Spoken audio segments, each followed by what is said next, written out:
the other Premiership game, Kilmarnock began life without Alan Johnston as they visited Hamilton Accies. Barbour has the story of the match.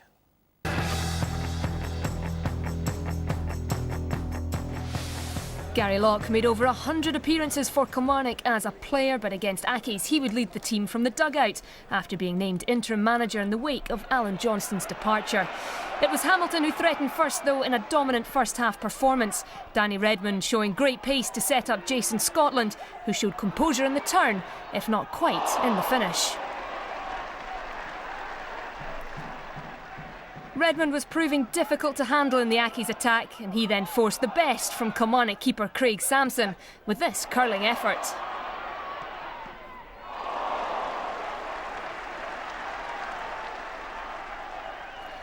Kilmarnock improved after the break though, and it was Josh Magennis who came closest for the visitors, his glancing header going just the wrong side of the post.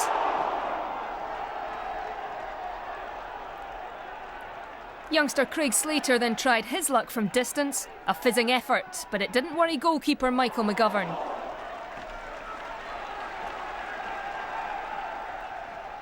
Accies were determined to try and get something out of this match though, and they pushed for the winner. Quick feet in the build-up, but Jesus Garcia Tena couldn't find the finish to match. And then the controversial moment of the afternoon. Killie captain Manny Pascali stretching in the box. Redmond went down, but referee Alan Muir waved away claims for the penalty.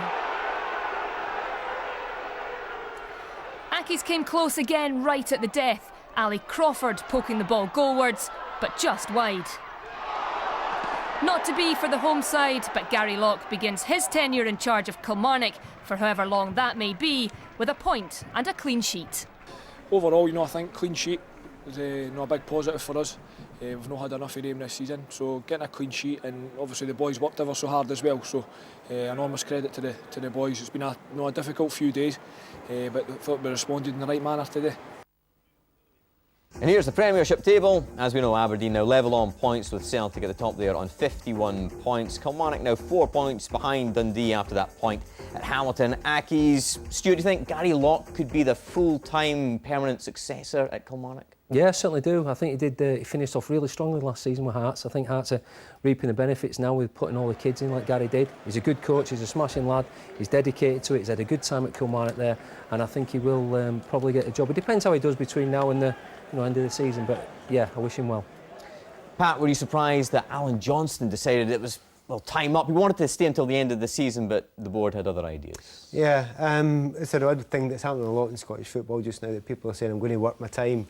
In the end, that means you want basically out or something like that. Surprised slightly because, you don't get that opportunity that often. But on the other hand, it wasn't really going that well for him. Even though you look at that league table there, that doesn't look that bad for Kilmarnock. But there was a moment when he substituted Eremenko, and it was an obvious mistake and they paid for it.